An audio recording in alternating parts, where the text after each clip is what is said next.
ನಮಸ್ಕಾರ ಸ್ನೇಹಿತರೆ, 2026ರಲ್ಲಿ ನಡೆಯಬಹುದಾದಂಥ ಈ ಒಂದು ಬಹುನಿರೀಕ್ಷಿತವಾದಂಥ ಶಿಕ್ಷಕರ ನೇಮಕಾತಿಗೆ ಸಂಬಂಧಪಟ್ಟ ಹಾಗೆ C&R ರೂಲ್ ಈಗ ಪ್ರಕಟ ಆಗಿರತಕ್ಕಂಥದ್ದು ತಮಗೆಲ್ರಿಗೂ ಈಗಾಗಲೇ ಗೊತ್ತಿರತಕ್ಕಂಥ ವಿಚಾರ. ಅದರ ಜೊತೆಗೆ ಒಳ ಮೀಸಲಾತಿಗೆ ಸಂಬಂಧಪಟ್ಟಂತೆಯೂ ಕೂಡ ನಾವು ಈ ಒಂದು ವಿಡಿಯೋದಲ್ಲಿ ನಾವು ಚರ್ಚೆಯನ್ನು ಮಾಡ್ತಾ ಹೋಗೋಣ. ಅದಕ್ಕೂ ಮುಂಚೆ ನೀವೇನಾದರೂ ನಮ್ಮ ಯೂಟ್ಯೂಬ್ ಚಾನಲನ್ನು ಸಬ್ಸ್ಕ್ರೈಬ್ ಮಾಡ್ಕೊಂಡಿಲ್ಲ ಅಂತಂದರೆ ದಯವಿಟ್ಟು ಸಬ್ಸ್ಕ್ರೈಬ್ ಮಾಡ್ಕೊಳ್ಳಿ. ಸ್ನೇಹಿತರೆ, C&R ರೂಲ್ ಬಗ್ಗೆ ಈಗಾಗಲೇ ನಿಮ್ಗೆ ಗೊತ್ತಿದೆ. PST ಮತ್ತು GPTಗೆ ಸಂಬಂಧಪಟ್ಟ ಹಾಗೆ ಒಂದಷ್ಟು ನಿಯಮಗಳು ಬಂದಿರತಕ್ಕಂಥದ್ದು. ಆದರೆ HSTRಗೆ ಇದುವರೆಗೂ ಕೂಡ ಮಾಹಿತಿ ಸಿಕ್ಕಿಲ್ಲ. ಅದು ನಿಮಗೆ ಅರ್ಥ ಆಗಿದೆ ಅಂತ ನಾನು ಅಂದ್ಕೊಳ್ತಾ ಇದ್ದೀನಿ.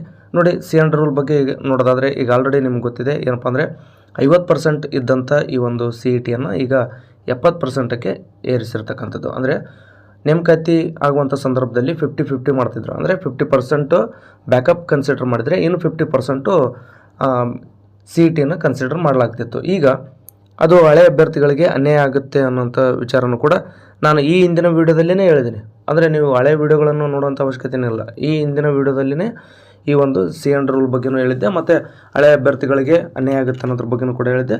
ಮತ್ತು ಕ್ವಾಲಿಟಿ ಟೀಚರ್ಸ್ ಬೇಕಂದರೆ ಈಗ ಅಪ್ಡೇಟ್ ಇರ್ತಕ್ಕಂಥವ್ರು ಬೇಕು ಅಂತ ಅನ್ನೋದಾದರೆ, ಮತ್ತು ವಿಷಯ ಜ್ಞಾನ ಬೇಕು ಅನ್ನೋದಾದರೆ ನಮಗೆ ಬ್ಯಾಕಪ್ಗಿಂತ ಹೆಚ್ಚು CETಯಲ್ಲಿ ಸ್ಕೋರ್ ಮಾಡಿದವ್ರನ್ನ ತಗೊಂಡ್ರೆ ಒಳ್ಳೆಯದು ಅನ್ನೋದ್ರ ಬಗ್ಗೆ ನಾನು ಚರ್ಚೆ ಮಾಡ್ತಾ ಹೋಗಿದ್ದೆ. ಈಗ ಅದ್ರ ಪ್ರಕಾರ ನೋಡೋದಾದರೆ ನೋಡಿ, 70% CET ಕನ್ಸಿಡರ್ ಮಾಡ್ತಾರೆ, ಹಾಗೆ 20% TET. ಇದು 20% ಇದ್ದಿದ್ದು ಹಾಗೇ ಇದೆ. ಇದು ಒಳ್ಳೆಯದು. ಯಾಕಂದರೆ TET ಈ ಬಾರಿ ನಾನು 90 ತೊಗೊಂಡು ಎಲಿಜಿಬಲ್ ಆಗಿದ್ದೀನಿ ಅಂತಂದರೆ ಮುಂದಿನ ಬಾರಿ ನಡೀತಕ್ಕಂಥ TETಯಲ್ಲಿ 100 ಮಾಡ್ಬೋದು, 110 ಮಾಡ್ಬೋದು, 120 ಮಾಡ್ಬೋದು. ಆದರೆ B.Ed ಮತ್ತು ಡಿಗ್ರಿ ಸ್ಕೋರ್ ಏನಿತ್ತು, ಒಂದು ಸಾರಿ ನಾವು ಪರ್ಸೆಂಟೇಜನ್ನು ಮಾಡ್ಕೊಂಡ್ವಿ ಅಂತಂದರೆ ಅದರಲ್ಲಿ ಯಾವುದೇ ರೀತಿ ಬದಲಾವಣೆ ಮಾಡೋಕ್ಕಾಗ್ತಾ ಇರಲಿಲ್ಲ. ಅದು ಹಲವರಿಗೆ ಅನ್ಯಾಯ ಆಗ್ತಿತ್ತು. ಆದರೆ ಕೆಲವ್ರಿಗೆ ಏನಾಗ್ತಿತ್ತು, ಒಳ್ಳೆ ಪರ್ಸೆಂಟೇಜಿಂದ ಇದ್ದಂಥವ್ರು ಅದೇ ಇದ್ದರೆ ಒಳ್ಳೆಯದು ಅನ್ನೋಂಥ ಭಾವನೆಯೂ ಕೂಡ ಇತ್ತು. ಅಂದರೆ ಒಟ್ಟಾರೆಯಾಗಿ ಎರಡೂ ರೀತಿಯೂ ಇರ್ತಾರೆ. ಅದೇನೇ ಇರಲಿ, ಈ ಒಂದು 20% ಇರ್ತಕ್ಕಂಥದ್ದು ಸಮಂಜಸ. ಯಾಕಂದರೆ ಸ್ಕೋರ್ ಮಾಡಿಲ್ಲ ಅಂತಂದರೆ ಅದು ಅವ್ರ ತಪ್ಪು. ಮುಂದಿನ ಬಾರಿ ಸ್ಕೋರ್ ಮಾಡೋದಕ್ಕೆ ಅವಕಾಶ ಇರುತ್ತೆ, ಸ್ಕೋರ್ ಮಾಡ್ಕೋಬೋದಾಗಿರುತ್ತೆ. ನೋಡಿ, 70% CET, 20% TET ಅನ್ನೋದಾದರೆ 90% ಆಯಿತು. 8% ಡಿಗ್ರಿ ಪ್ಲಸ್ 2% B.Ed ಅಥವಾ D.Ed. ನೋಡಿ, GPTಗೆ ನಾವು ಲೆಕ್ಕ ಹಾಕೋದಾದರೆ GPSTRಗೆ 70% CET, 20% TETಯನ್ನು ಕನ್ಸಿಡರ್ ಮಾಡಿದ್ರೆ 8% ಡಿಗ್ರಿ, 2% D.Ed ಅಥವಾ B.Edನ್ನು ಲೆಕ್ಕ ಹಾಕ್ತಾರೆ. ಅದೇ PSTಗೆ ನೋಡೋದಾದರೆ ಇದೇ 70 ಮತ್ತು 20 ಸೇಮ್ ಇದೆ. ಈ 8 ಅನ್ನೋಂಥದ್ದು PUC ಆಗ್ಬೋದು, ಮತ್ತು 2% ಅಂತಕ್ಕಂಥದ್ದು D.Ed ಆಗ್ತಕ್ಕಂಥದ್ದು. ಇಲ್ಲಿ HSTRಗೆ ಸಂಬಂಧಪಟ್ಟ ಹಾಗೆ ನೋಡೋದಾದರೆ ಇಲ್ಲಿ ಏನು ಬದಲಾವಣೆ ಆಗಲಿಕ್ಕಿಲ್ಲ ಅಂತಕ್ಕಂಥದ್ದು ನನ್ನ ಅಭಿಪ್ರಾಯ. ಯಾಕೆಂದರೆ ಈಗ ಆಲ್ರೆಡಿನೂ ಅದು HSTRಲ್ಲಿ 70% ಇದೆ CET, 20% ಡಿಗ್ರಿ ಇದೆ, ಹಾಗೆ ಪ್ಲಸ್ 10% B.Ed ಇರ್ತಕ್ಕಂಥದ್ದು. ಇಲ್ಲಿ ಏನಾದರೂ ಸ್ವಲ್ಪ ಹೆಚ್ಚು ಕಡಿಮೆ ಆಯಿತು ಅಂದರೆ ಒಳ್ಳೆಯದು. ಅಂದರೆ 85ವರೆಗೂ ಏನಾದರೂ HSTRಗೆ CETನೇ ಹಿಡಿದ್ರೆ ಅಂತಂದರೆ ಯಾರು ಇವತ್ತು ಓದಿರ್ತಾರೋ ಅವರಿಗೆ ಅವಕಾಶ ಸಿಗ್ತಕ್ಕಂಥದ್ದು. ಓಕೆ, ಈಗ HSTRದು ಬಿಡೋಣ. ಮುಂದೆ ಬರ್ತಕ್ಕಂಥ ಅಪ್ಡೇಟ್ ಏನೆಲ್ಲ ಅಪ್ಡೇಟ್ ಸಿಗುತ್ತೆ ಅದನ್ನೆಲ್ಲ ನಾವು ನೋಡ್ತಾ ಹೋಗೋಣ. ಈಗಿರ್ತಕ್ಕಂಥದ್ದು ಏನಪ್ಪ ಅಂದರೆ ಒಂದು ಒಳ್ಳೆ ಗುಡ್ ನ್ಯೂಸ್ ಸಿಕ್ಕಿದೆ. ಮತ್ತು ಒಳ ಮೀಸಲಾತಿಗೆ ಈ ಒಂದು ಕೇಸ್ ಏನಿದೆ ಇದು ಒಂದು ಕ್ಲಾರಿಟಿ ಸಿಗೋವರೆಗೂ ಕೂಡ ನೇಮಕಾತಿ ಆಗಲಿಕ್ಕಿಲ್ಲ ಅಂತಕ್ಕಂಥದ್ದು ತಮ್ಗೆ ಆಲ್ರೆಡಿ ಗೊತ್ತಿದೆ. ನೋಡಿ, ಒಳ ಮೀಸಲಾತಿಗೆ ಸಂಬಂಧಿಸಿದಂತೆ ಈಗಾಗಲೇ ಕೋರ್ಟ್ನಲ್ಲೂ ಕೂಡ ವಿಚಾರಣೆ ನಡೆಯುತ್ತಿದೆ. ಅದ್ರ ಬಗ್ಗೆ ಹೆಚ್ಚಿಗೆ ಮಾತಾಡೋದು ಬೇಡ. ಇತ್ತೀಚೆಗೆ ಕೋರ್ಟ್ನಲ್ಲಿ ಆದಂಥ ಬೆಳವಣಿಗೆ ಏನಪ್ಪ ಅಂದರೆ ಈ ಈಗ ಏನು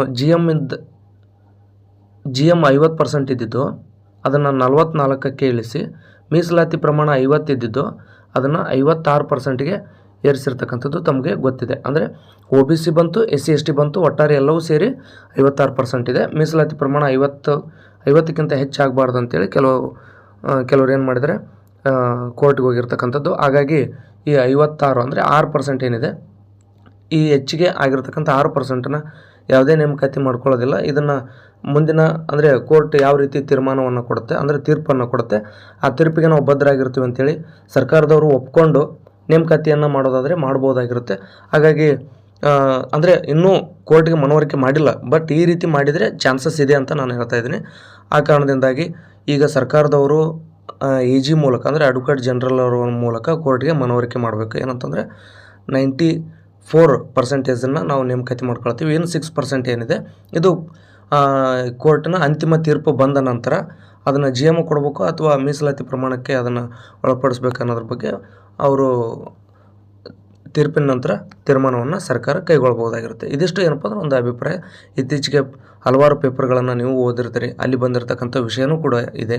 ಸೊ ಈ ರೀತಿ ಮಾಡಿದರೆ ಬಹುತೇಕ ನೋಡಿ ಈ ಒಂದು ಫೆಬ್ರವರಿ 12ರಂದು ನೆಕ್ಸ್ಟ್ ಕೋರ್ಟ್ ಹಿಯರಿಂಗ್ ಇರ್ತಕ್ಕಂಥದ್ದು.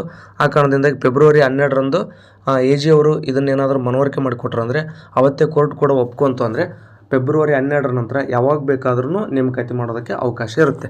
ಇನ್ನು CTET ಅಪ್ಲಿಕೇಶನ್ ಹಾಕಿದಂಥ ಪ್ರಿಯ ಮಿತ್ರರೇ, ನಿಮಗೂ ಕೂಡ ಹೇಳ್ತಕ್ಕಂಥದ್ದು ಏನಪ್ಪ ಅಂದರೆ ನೋಡಿ, C&R ರೂಲ್ ಈಗ ಪ್ರಕಟ ಆಗಿದೆ ಅಂದರೆ 15 ದಿನ ಏನಾದರೂ ಆಕ್ಷೇಪಣೆಗಳಿದ್ದರೆ ಆಕ್ಷೇಪಣೆಗಳನ್ನು ಸಲ್ಲಿಸೋದಕ್ಕೆ ಅವಕಾಶವನ್ನು ಕೊಟ್ಟಿದ್ದಾರೆ. ಅಂದರೆ ಇವತ್ತು ಜನವರಿ 23 ಅಂದರೆ ಈ ಕಡೆ ನಿಮಗೆ ಇರ್ತಕ್ಕಂಥ ಅವಕಾಶ 8 ದಿನ ಮತ್ತು 8 ಅಂದರೆ ಫೆಬ್ರವರಿ 8ಕ್ಕೆ ಎಕ್ಸಾಮ್ ಇದೆ ಅಂದರೆ ಇನ್ನೂ 15 ದಿನ ನಿಮಗೆ ಟೈಮ್ ಇದೆ.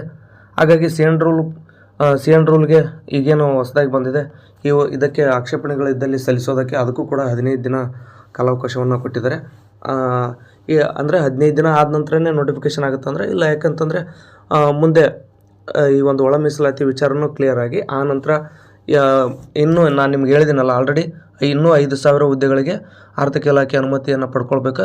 ಅದನ್ನು ಪಡ್ಕೊಂಡು ಆ ನಂತರ ಆ ಹುದ್ದೆಗಳನ್ನು 3 ವಿಭಾಗಕ್ಕೆ ಹಂಚಿಕೆ ಮಾಡಬೇಕು. ಅಂದರೆ 5,000 ಹುದ್ದೆಗಳಂದರೆ ನಾನ್ HK ಭಾಗಕ್ಕೆ, ಈ 5,000 ಹುದ್ದೆಗಳನ್ನು ಮೈಸೂರು ಭಾಗ ಮತ್ತು ಬೆಂಗಳೂರು ವಿಭಾಗ ಮತ್ತು ಬೆಳಗಾವಿ ವಿಭಾಗ ಹೀಗೆ 3 ವಿಭಾಗಕ್ಕೆ ಹಂಚಿಕೆ ಮಾಡಿ, ಮತ್ತು ಹಂಚಿಕೆಯಾದಂಥ ಹುದ್ದೆಯಲ್ಲಿ PST ಎಷ್ಟು, GPT ಎಷ್ಟು ಮತ್ತು HSTR ಹುದ್ದೆಗಳು ಎಷ್ಟು ಅನ್ನೋದನ್ನು ಕೂಡ ಹಂಚಿಕೆ ಮಾಡಬೇಕಾಗುತ್ತೆ. ಇದಿಷ್ಟನ್ನು ಮಾಡ್ಕೊಂಡು ನೋಟಿಫಿಕೇಷನ್ ಮಾಡ್ಬೇಕಂದ್ರೆ ಫೆಬ್ರವರಿ 8ಕ್ಕೆ ನಿಮ್ಮದು ಎಕ್ಸಾಮ್ ಮುಗಿದು ಈ ಒಂದು CTET ರಿಸಲ್ಟ್ ಕೂಡ ಬಂದಿರುತ್ತೆ. ಆ ಕಾರಣದಿಂದಾಗಿ ನೀವು ಯಾವುದೇ ಕಾರಣಕ್ಕೂ ಗೊಂದಲ ಮಾಡ್ಕೊಳ್ಳೋಂಥ ಅವಶ್ಯಕತೆಯೇ ಇಲ್ಲ. ಸೊ ಚೆನ್ನಾಗಿ ಓದಿ, ಮೀಸಲಾತಿ ವಿಚಾರಕ್ಕೆ ಸಂಬಂಧಪಟ್ಟ ಹಾಗೆಯೂ ಕೂಡ ಅಭ್ಯರ್ಥಿಗಳಿಗೆ ಅನುಕೂಲವಾಗುವಂಥ ಒಂದು ರೀತಿಯಲ್ಲಿ ಆಗಲಿ. ಮತ್ತು C&R ಕೂಡ ತುಂಬ ಅನುಕೂಲ ಆಗಿದೆ. ಯಾಕಂದರೆ 2010, 2015, 2020 ಹೀಗೆ ಬೇರೆ ಬೇರೆ ವರ್ಷಕ್ಕೆ ಬೇರೆ ಬೇರೆ ಆದಂಥ ಪರ್ಸೆಂಟೇಜ್ ಆಗಿರ್ತವೆ. ಈಗ ಹಿಂದಿನ ಪರ್ಸೆಂಟೇಜನ್ನು ಹಿಡಿತಾ ಹೋದ್ವಿ ಅಂತಂದರೆ ನೋಡಿ, 2026ರಲ್ಲಿದ್ದೀವಿ. 2010ರಲ್ಲಿ ಡಿಗ್ರಿ ಮುಗಿದಂಥವ್ರು 16 ವರ್ಷದಿಂದ ಡಿಗ್ರಿ ಮುಗಿಸ್ಕೊಂಡಂಥವ್ರು 2025ರಲ್ಲಿ ಡಿಗ್ರಿ ಮುಗಿದ ಹುಡುಗನ ಜೊತೆ ಅವರು ಕಾಂಪಿಟೇಷನ್ ಮಾಡೋಕ್ಕೆ ಹೇಗೆ ಸಾಧ್ಯ? ಹಾಗಾಗಿ ಈ ಒಂದು C&R ರೂಲ್ ತುಂಬ ಚೆನ್ನಾಗಿದೆ ಅಂತಲೇ ಹೇಳ್ಬೋದಾಗಿದೆ. ಸೊ ಒಟ್ಟಾರೆ 70% CETಯನ್ನು ಏನು ಕನ್ಸಿಡರ್ ಮಾಡ್ತೀವಿ ಅಂತ ಹೇಳಿದರೆ ತುಂಬ ಅನುಕೂಲ. ಅಂದರೆ ಯಾರೆಲ್ಲ ಈಗ ತಮ್ಮ ಸಬ್ಜೆಕ್ಟ್ನಲ್ಲಿ ಹಿಡಿತವನ್ನು ಸಾಧಿಸಿರ್ತಾರೋ ಅವರು ಇಲ್ಲಿ ಒಳ್ಳೆ ಸ್ಕೋರನ್ನು ಮಾಡ್ಕೊಂಡು ಟೀಚರ್ಸ್ ಆಗ್ಬೋದಾಗಿರುತ್ತೆ. ಆ ಕಾರಣದಿಂದಾಗಿ ಯಾರೆಲ್ಲ TETಯನ್ನು ಕ್ಲಿಯರ್ ಮಾಡಿಕೊಂಡು B.Ed, D.Ed, ಡಿಗ್ರಿ ಹೀಗೆ ಎಲಿಜಿಬಲ್ ಇದ್ದೀರಿ, ತಾವು ಅಂದರೆ PST ಅಥವಾ GPT ಯಾವುದಕ್ಕೆ ನೀವು ರೆಡಿ ಆಗ್ತಾ ಇದ್ದೀರಿ, ಸಿಲೆಬಸ್ ಪ್ರಕಾರ ಚೆನ್ನಾಗಿ ಓದ್ತಾ ಹೋದ್ರಿ ಅಂತಂದರೆ ಈಗೇನು ನಿಮಗೆ ಕಷ್ಟ ಆಗಲಿಕ್ಕಿಲ್ಲ ಎಕ್ಸಾಮ್ ಅಂತಕ್ಕಂಥದ್ದನ್ನು ಭರವಸೆನ ಕೊಡ್ತಾ ಆದಷ್ಟು ಬೇಗನೆ ನೇಮಕಾತಿ ಆಗುತ್ತೆ. ಮತ್ತು ಈ ಒಂದು ಈಗ C&R ರೂಲ್ಗೆ ಸಂಬಂಧಪಟ್ಟಾಗ ಏನು 15 ದಿನ ಕಾಲಾವಕಾಶ ಕೊಟ್ಟಿದ್ದಾರೆ, ಹಾಗೆ ಒಳ ಮೀಸಲಾತಿ ವಿಚಾರ ಏನು ಫೆಬ್ರವರಿ 12ಕ್ಕಿದೆ. ಇವೆಲ್ಲವೂ ಗೊಂದಲ ಬಗೆಹರಿದ್ರೊಳಗೇ CTET ಎಕ್ಸಾಮ್ ಮುಗಿದು CTET ರಿಸಲ್ಟ್ ಕೂಡ ಬಂದಿರುತ್ತೆ. ಆ ಕಾರಣದಿಂದಾಗಿ CTET ಆಕಾಂಕ್ಷಿಗಳು ಕೂಡ ಯಾವುದೇ ಕಾರಣಕ್ಕೂ ಗೊಂದಲಕ್ಕೆ ಒಳಗಾಕೆ ಹೋಗ್ಬೇಡಿ. ನೀವು ಇಲ್ಲಿ CTEಟನ್ನು ಕ್ಲಿಯರ್ ಮಾಡ್ಕೊಂಡ್ರೆ ಅಂದರೆ ನಿಮಗೆ 100% ಚಾನ್ಸ್ ಇದೆ. ನಿಮಗೆ ಮತ್ತೊಮ್ಮೆ ನೆನಪು ಮಾಡುವಂಥ ಒಂದು ಪ್ರಯತ್ನವನ್ನು ಮಾಡ್ತೀನಿ ಸ್ನೇಹಿತರೆ. ಯಾರೆಲ್ಲ OBC ಅಭ್ಯರ್ಥಿಗಳಿದ್ದೀರಿ, OBC ಅಭ್ಯರ್ಥಿಗಳಿಗೆ ಮಾತ್ರ. ಯಾಕಂದರೆ SC STಗೆ ಅಲ್ಲಿ CTEಟ್ನಲ್ಲಿ 83 ತೊಗೊಂಡ್ರು ಎಲಿಜಿಬಲ್ಲೇ, TETಯಲ್ಲಿ 83 ತೊಗೊಂಡ್ರು ಕೂಡ ಎಲಿಜಿಬಲ್ಲೇ. ಆ ಕಾರಣದಿಂದಾಗಿ ಮತ್ತು GM ಕೂಡ ಅಲ್ಲಿ CTEಟ್ನಲ್ಲಿ 90 ಇದೆ, TETಯಲ್ಲಿ ಕೂಡ ಅಂದರೆ ಕರ್ನಾಟಕ TETಯಲ್ಲಿ ಕೂಡ 90 ಇದೆ. ಆ ಕಾರಣದಿಂದಾಗಿ ಅವ್ರದ್ದೇನು ಗೊಂದಲ ಇಲ್ಲ. OBC ಅಭ್ಯರ್ಥಿಗಳು ಯಾರೆಲ್ಲ ಇದ್ದೀರಿ, OBC ಸೆಂಟ್ರಲ್ ಗೌರ್ಮೆಂಟ್ನಲ್ಲಿ OBC ಬರ್ತಕ್ಕಂಥ ಅಭ್ಯರ್ಥಿಗಳು ನೀವು ಜಸ್ಟ್ 83 ತೊಗೊಂಡ್ರೆ CTET ಪಾಸು. ಬಟ್ ಅದೇ ಈ ಒಂದು ಕರ್ನಾಟಕ TET KRTET ಏನಿದೆ, ನಮ್ಮಲ್ಲಿ OBC ಅಭ್ಯರ್ಥಿಗಳು 90 ತೊಗೋಬೇಕಾಗಿರುತ್ತೆ. ಅಂದರೆ 90+ ಸ್ಕೋರ್ ಮಾಡಿದರೆ ಮಾತ್ರ ನಿಮ್ಮದು TET ಕ್ಲಿಯರ್ ಆಗ್ತಕ್ಕಂಥದ್ದು. ಆ ಕಾರಣದಿಂದಾಗಿ CTET ಬರೆಯುವಂಥ OBC ಅಭ್ಯರ್ಥಿಗಳು ಕೇವಲ 83 ತೊಗೊಂಡು ಎಲಿಜಿಬಲ್ ಆದರೆ ನಿಮಗೆ ಇಲ್ಲಿ GPT ಅಥವಾ PST ಬರೆಯೋದಕ್ಕೆ ಅವಕಾಶ ಇಲ್ಲ. ಯಾಕೆಂದರೆ ಇಲ್ಲಿ 90ಕ್ಕಿಂತ ಹೆಚ್ಚು ಮಾಡಬೇಕಾಗಿರುತ್ತೆ. ಆ ಕಾರಣದಿಂದಾಗಿ ಇಲ್ಲ, CTEಟ್ ನಾವು ಕ್ಲಿಯರ್ ಮಾಡಿದ್ವಲ್ಲ ಅದಕ್ಕೇನು ಸಂಬಂಧ, 90ಗೆ ಇದಕ್ಕೇನು ಸಂಬಂಧ ಅಂತ ನೀವು ಅನ್ಕೋಬೋದು. ಆದರೆ ನೀವು CTEಟನ್ನು ಕ್ಲಿಯರ್ ಮಾಡಿ 83, 84, 85 ಹೀಗೆ 89ರವರೆಗೆ ನೀವು ಸ್ಕೋರ್ ಮಾಡಿದರೆ CTET ಪಾಸ್ ಆಗುತ್ತೆ. ಆದರೆ ಇಲ್ಲಿಯ ರೂಲ್ಸ್ ಪ್ರಕಾರ 90 ಹಾಗೂ 90ಕ್ಕಿಂತ ಹೆಚ್ಚು ಸ್ಕೋರನ್ನು OBC ಅಭ್ಯರ್ಥಿಗಳು ಮಾಡಬೇಕಾಗಿರುತ್ತೆ. ಆ ಕಾರಣದಿಂದಾಗಿ ಯಾರೆಲ್ಲ OBC ಅಭ್ಯರ್ಥಿಗಳಿದ್ರಿ ದಯವಿಟ್ಟು 90+ ಸ್ಕೋರನ್ನು ಮಾಡಬೇಕು. ಮತ್ತು ಇದನ್ನು ಯಾವುದೇ ಕಾರಣಕ್ಕೂ ಮರೆಯೋಕ್ಕೆ ಹೋಗಬೇಡಿ ಅಂತ ಹೇಳ್ತಾ, ಈ ಜಸ್ಟ್ ನೀವು 83 ತೊಗೊಂಡು PST GPT ಬರಿತೀನಿ ಅಂತಂದರೆ ಅಥವಾ 88 89 ಮಾಡಿದ್ರೂ ಕೂಡ ನಿಮಗೆ ಅವಕಾಶ ಇರೋದಿಲ್ಲ. ಆ ಕಾರಣದಿಂದಾಗಿ 90 ಅಥವಾ 90ಗಿಂತ ಹೆಚ್ಚು ಸ್ಕೋರ್ ಮಾಡೋದಕ್ಕೆ ಪ್ರಯತ್ನವನ್ನು ಮಾಡಿ ಅಂತ ಹೇಳ್ತಾ ಈ ಒಂದು ವಿಡಿಯೋನಲ್ಲಿ ಮುಗಿಸ್ತಾ ಇದ್ದೀನಿ. ಧನ್ಯವಾದಗಳು.